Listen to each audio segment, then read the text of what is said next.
அனைவருக்கும் வணக்கம்.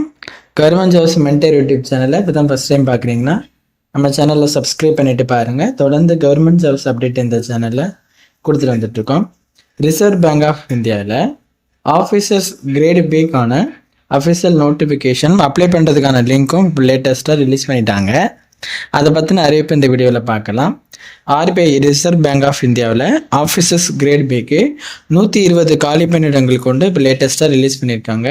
அது எந்தெந்த பணிகள், யார் யார் விண்ணப்பிக்கலாம், எப்படி விண்ணப்பிக்கிறது அப்படிங்கிறத பார்க்கலாம். ரிசர்வ் பேங்க் ஆஃப் இந்தியாவோட அஃபிஷியல் வெப்சைட் கெரியர் பேஜில் தான் இதற்கான அப்டேட் கொடுத்துருப்பாங்க. நீங்கள் அதில் போயிட்டு பார்த்தும் தெரிஞ்சுக்கலாம். இப்போ நீங்கள் இப்போ பார்த்துட்டு இருக்கிறது அதனுடைய official notification reserve bank of இந்தியாவோட இது. பணியின் பெயர் officer grade B direct recruitment. இது ஒரு நிரந்தரமான அரசு வேலை அப்படிங்கிற மாதிரி மென்ஷன் பண்ணியிருக்காங்க. அதை நீங்கள் உள்வாங்கிக்கோங்க. 3 விதமான பிரிவுகளின் கீழே வேக்கன்சியை ரிலீஸ் பண்ணியிருக்காங்க.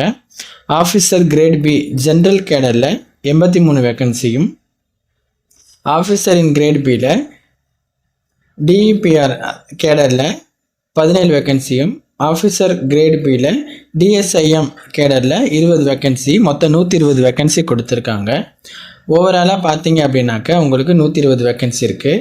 இந்த ஜென்ரல் கேடரில் 83 வேக்கன்சியில் ஜென்ரல் அப்புறம் யூஆர் கேண்டிடேட்ஸ்க்கு 35 வேக்கன்சியும், இடபிள்யூஎஸ்க்கு 8, ஓபிசிக்கு 19, எஸ்சிக்கு 15, எஸ்டிக்கு 6 அப்படின்னு ஒதுக்கியிருக்காங்க. அடுத்து ஆஃபீஸர்ஸ் கிரேட் பி டிஇபிஆர் கேடரில் 17 வேக்கன்சியில் ஜென்ரலுக்கு 6, இடபிள்யூஎஸ்க்கு 1, ஓபிசிக்கு 2, எஸ்சிக்கு 4, எஸ்டிக்கு 4 ஒதுக்கியிருக்காங்க. அடுத்து ஆஃபீஸர் கிரேட் பியில் டிஎஸ்ஐஎம்க்கு 20 வேக்கன்சியில் ஜென்ரலுக்கு 10, இடபிள்யூஎஸ்க்கு 1, ஓபிசிக்கு 3, எஸ்சிக்கு 2, எஸ்டிக்கு 4 அப்படிங்கிற மாதிரி ஒதுக்கியிருக்காங்க. இது கேட்டகரி வைஸ் வேக்கன்சி ஒதுக்கியிருக்காங்க. இதை நீங்கள் உள்வாங்கிக்கோங்க. இதை நீங்கள் தெரிஞ்சுக்கணும். மொத்த வேக்கன்சி 120 வேக்கன்சிஸ். இது பார்த்தீங்க அப்படின்னா அப்ளை பண்ணுறதுக்கான டேட் என்ன அப்படின்னா செப்டம்பர் 10, 2025 நீங்கள் அப்ளை பண்ணிக்கலாம். விண்ணப்பிப்பதற்கான கடைசி தேதி 30 செப்டம்பர் 2025. இந்த செப்டம்பர் மாதம் 30ஆம் தேதிக்குள்ளே நீங்கள் அப்ளை பண்ணிக்கணும். ஆன்லைன் எக்ஸாமினேஷன் இருக்கும். அதற்கான டேட்டும் உங்களுக்கு கீழே மென்ஷன் பண்ணியிருக்காங்க. அதை நீங்கள் நோட்டிஃபிகேஷன் பார்த்து தெரிஞ்சுக்க முடியும். அதை நீங்கள் உள்வாங்கிக்கோங்க. அடுத்து வயது வரம்பு பார்க்கலாம். உங்களுக்கு குறைந்தபட்சம் 21 வயதாகவும் அதிகபட்சம் 30 வயதாகவும் இருக்கணும் அப்படிங்கிறது தான் வயது வரம்பு ரிசர்வ் பேங்க் ஆஃப் இந்தியாவில் இந்த போஸ்ட்டுக்கு. அடுத்து வயது தளர்வு உண்டு. 5 வருடங்கள் எஸ்சி எஸ்டிக்கும் 3 வருடங்கள் ஓபிசிக்கும் வயது தளர்வு கொடுத்துருக்காங்க. அதை நீங்கள் தெரிஞ்சுக்கோங்க. அந்த வயது வரம்பை கால்குலேட் பண்ணிவிட்டு அதுக்கேற்ற மாதிரி நீங்கள் அப்ளை பண்ணிக்கணும். ஓகேவா? நெக்ஸ்ட் இந்த பதவிக்கான கல்வி தகுதி என்னன்னு பார்க்கலாம். ரிசர்வ் பேங்க் ஆஃப் இந்தியாவில் ஃபஸ்ட்டு நம்ம ஆஃபீஸர் கிரேட் பி ஜென்ரல் கேடருக்கு என்ன கல்வி தகுதினா, நீங்கள் ஏதாவது ஒரு டிகிரி முடிச்சிருக்கீங்க அப்படின்னா கண்டிப்பாக அந்த போஸ்ட்டுக்கு அப்ளை பண்ணிக்கலாம். அதை நீங்கள் உள்வாங்கிக்கிட்டு அதுக்கேற்ற மாதிரி அப்ளை பண்ணுங்கள். அடுத்து ஆஃபீஸர் இன் கிரேட் பியில் டிஇபிஆருக்கு என்ன குவாலிஃபிகேஷன் அப்படின்னாக்க எம்ஏ எம்எஸ்சியில் எக்கனாமிக்ஸ் முடித்தவங்க அப்ளை பண்ணிக்கலாம். அல்லது எம்ஏ எம்எஸ்சியில் கீழ்கண்ட இந்த குவாலிஃபிகேஷனில் ஏதாச்சும் ஒன்று முடிச்சிருந்தீங்கன்னா அப்ளை பண்ணிக்கலாம். அது என்ன அப்படின்னா economics, mathematical economics, applied economics, econometrics, financial economics, business economics, agriculture economics, industrial economics, development economics and international economics. இதில் நீங்கள் முடிச்சிருக்கிறவங்க இந்த போஸ்ட்டுக்கு அப்ளை பண்ணிக்கலாம் எம்ஏ எம்எஸ்சியில். ஓகேவா? அல்லது எம்ஏ எம்எஸ்சியில் ஃபினான்ஸ் முடித்தவங்களும் அப்ளை பண்ணிக்கலாம். ஃபினான்ஸ் அப்படின்னு பார்த்தோம் எம்ஏ எம்எஸ்சிலனா finance, mathematical finance, quantitative techniques, international finance, business finance, banking and trade finance, international and trade finance, corporate finance, project and infrastructure finance, agri business finance. இதில் நீங்கள் MSc முடித்தவங்க apply பண்ணிக்கலாம். இதை நீங்கள் உள்வாங்கிக்கணும். ஓகேவா? அடுத்து நம்ம பார்க்க போகிறது ஆஃபீஸர் இன் கிரேட் பியில் டிஎஸ்ஐஎம். அதுக்கு மாஸ்டர் டிகிரி முடித்தவங்க அப்ளை பண்ணிக்கலாம். அது சொல்லியிருக்காங்க. அது எந்த ஃபீல்டில் நீங்கள் மாஸ்டர் டிகிரி முடிச்சிருக்கணும் அப்படின்னா statistics, mathematical statistics, applied statistics, quantitative economics, econometrics, informatics or any other related branches ஆஃப்னு சொல்லி கொடுத்துருக்காங்க. அந்த எந்த ஃபீல்டில் நீங்கள் முடிச்சுக்கணுங்கிறத பார்த்துக்கோங்க. அல்லது மாஸ்டர் டிகிரியில் இன்னும் என்ன data science, artificial intelligence, machine learning, big data analytics or any other related branch அந்த மாதிரி கொடுத்துருக்காங்க. அந்த ஃபீல்டு முடிச்சவங்களை அப்ளை பண்ணிக்கலாம்.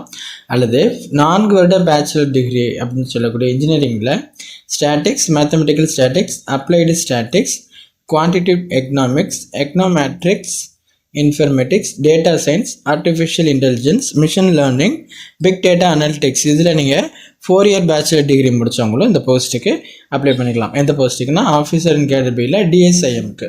ஓகேங்களா? இப்போ இந்த ஆஃபீஸர் கிரேட் பியில் 3 விதமான இதுக்கும் கல்வி தகுதி என்ன அப்படிங்கிறத நம்ம இதில் பார்த்துட்டோம்.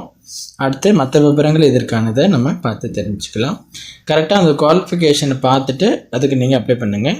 அந்த ஜென்ரல் கேடருக்கு நீங்கள் எனி டிகிரி அப்படிங்கிற பட்சத்தில் நீங்கள் எனி டிகிரிக்கு காத்து அப்ளை பண்ணிக்கோங்க. நெக்ஸ்ட் இந்த ஆஃபீஸர் கிரேட் பிக்கு செலெக்ஷன் ப்ராசஸ் தேர்ந்தெடுக்கும் முறை வந்து written examination phase 1 and phase 2 நடக்கும். அடுத்து இன்டர்வியூ வைப்பாங்க. இதன் அடிப்படையில் உங்களை தேர்ந்தெடுப்பாங்க உங்களை எக்ஸாமுக்கு. ஓகேவா? அடுத்து இந்த போஸ்ட்டுக்கு அப்ளை பண்ணுறதுக்கு அப்ளிகேஷன் ஃபீஸ் இருக்குது. எஸ்சி எஸ்டி பிடபிள்யூபிடி கேண்டிடேட்ஸ்க்கு வந்து பிடபிள்யூ கேண்டிடேட்ஸ்க்கு வந்து 100 ரூபாய் அப்ளிகேஷன் ஃபீஸ் கொடுத்துருக்காங்க. ஜென்ரல் ஓபிசி இடபிள்யூஎஸ் கேண்டிடேட்ஸ்க்கு வந்து 850 ரூபாய் அப்ளிகேஷன் ஃபீஸ் கொடுத்துருக்காங்க. நீங்கள் ஸ்டாஃபாக இருந்தீங்க அப்படின்னாக்க உங்களுக்கு விண்ணப்ப கட்டணம் கிடையாது. அது நீங்கள் உள்வாங்கிக்கணும். இந்த போஸ்ட்டுக்கு நீங்கள் ஆன்லைனில் தாங்க அப்ளை பண்ணுற மாதிரி இருக்கும். அப்ளை பண்ணுறதுக்கான லிங்க் நான் காமிச்சு கடைசியில் சொல்கிறேன் எப்படி அப்ளை பண்ணணுன்ட்டு. அடுத்து இந்த ஆஃபீஸர் கிரேட் பிக்கு எவ்வளவு சம்பளம் கொடுப்பாங்க அப்படின்னாக்க 78,450 ஸ்டார்டிங் சேலரி கொடுப்பாங்க. அதை நீங்கள் உள்வாங்கிக்கோங்க. ஓகேவா? லாஸ்ட்டாக 1,41,600 வரைக்கும் உங்களுக்கு இருக்கும். இதுதான் சேலரி அந்த இது பே ஸ்கேல் விவரம். ஓகேங்களா? ஸ்டார்டிங்லேயே உங்களுக்கு 78,450 ரூபா கொடுக்குறதுனால ஒரு ஹை சேலரியில் உங்களுக்கு வேக்கன்சிஸ் இருக்குது. இந்த வேக்கன்சிக்கு சேலரி இருக்குது.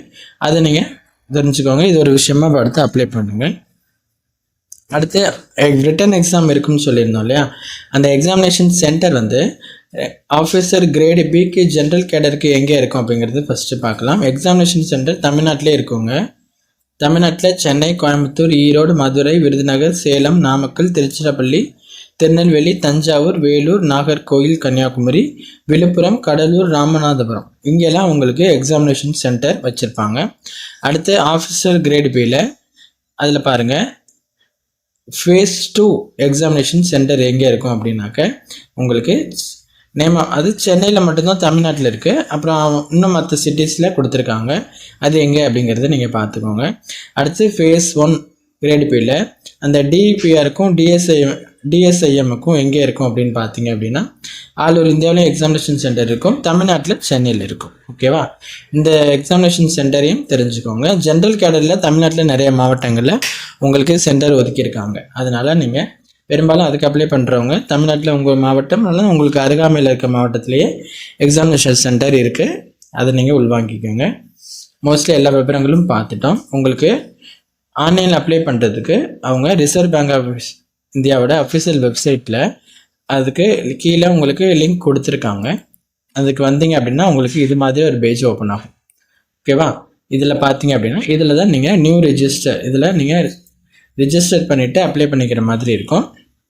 இப்போ புதுசாக வரீங்க அப்படின்னா click here for new registration இருக்கு இல்லையா? அதில் கிளிக் பண்ணிவிட்டு நீங்கள் உங்களுடைய அப்ளிகேஷனை சென்ட் பண்ணிடலாம்.